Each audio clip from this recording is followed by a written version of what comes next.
the work that has done GK Australia also. Everything that you have done is fueling the hope, is fueling the work of GK Volunteer. It's really helping in the Philippines. So I'd like to thank all of us and to say congratulations for everything you have done for the past decade. So really congratulations to all of you. And to see that there is 250 people here tonight, it's really amazing. And to be invited to be part of this event is really something that I'm proud of tonight.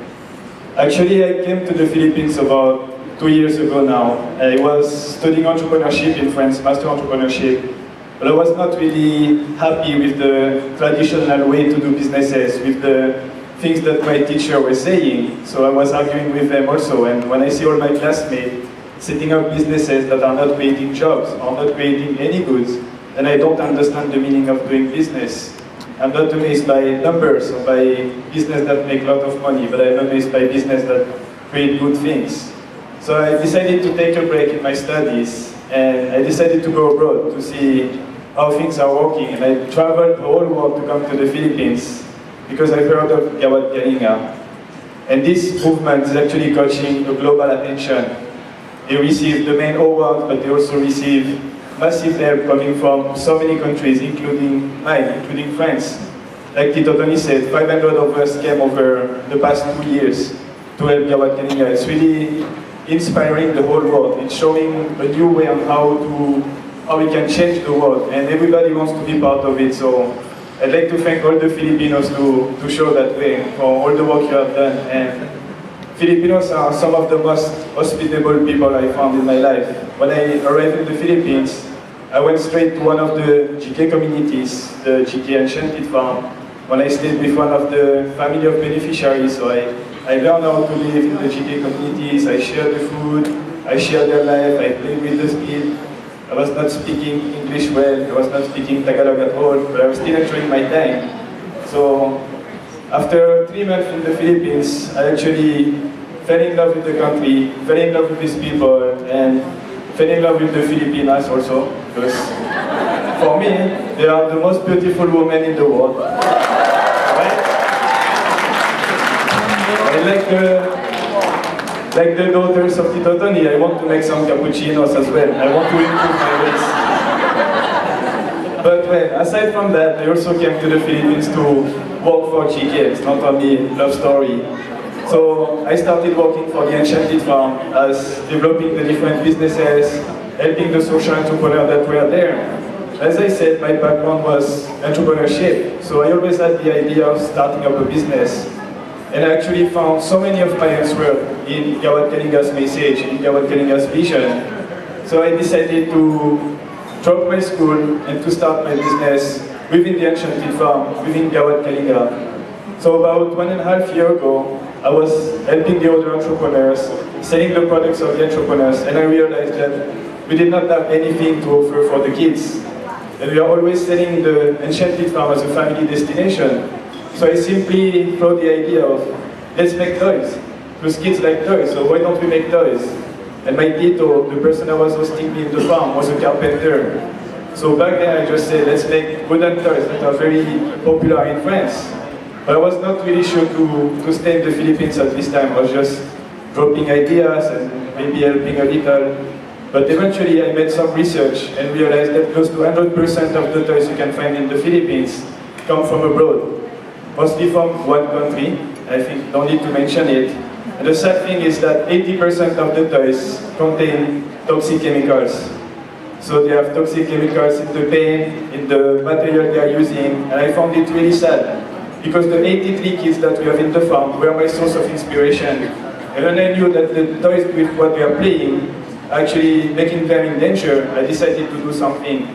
So my idea was to start a social enterprise that we make toys in the Philippines so that we can provide jobs to the carpenter, jobs to the sewers, at the same time also making toys that will be safer, so safer for our children, safer for also make something that will be more environmentally friendly, because we all know all the different issues we have. Then I also wanted to make toys that will be Filipino, because all the kids now in the Philippines are not playing with Filipino toys, they play with toys coming from abroad that does not carry any Filipino values, any Filipino stories, any Filipino names. So that's how it started. So it's a French guy in the GK community started making toys. And I started making bamboo toys. So I started cutting bamboo inside the enchanted farm, and I started carving it, cutting my finger at the same time, and making small little toys. And I was able to make a plane. So I said, wow, it's cool. I went around, and I was giving the toys to the kid. And eventually, after some work, and also working with one of the carpenters in the farm, we were able to come up with that kind of toys, like this jeepney. It's a full bamboo jeepney, handcrafted in the farm, and painted by one of the kids of the GK Enchanted farm.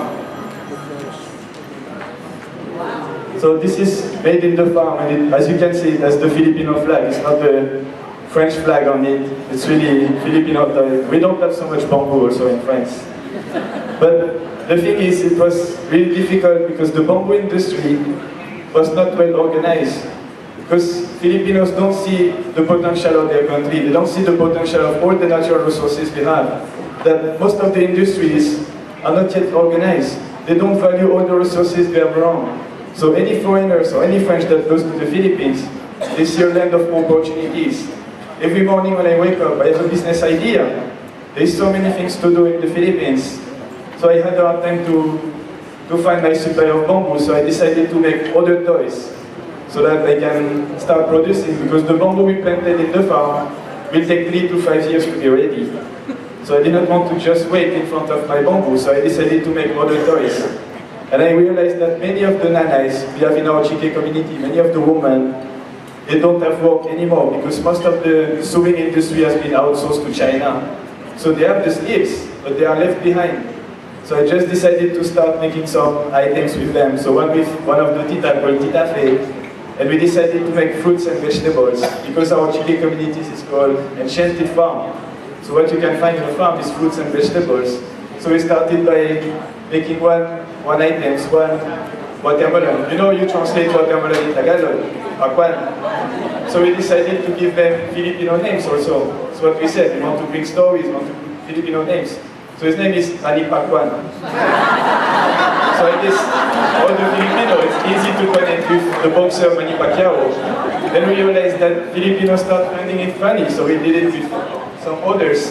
Like this one is Antonio Repollo.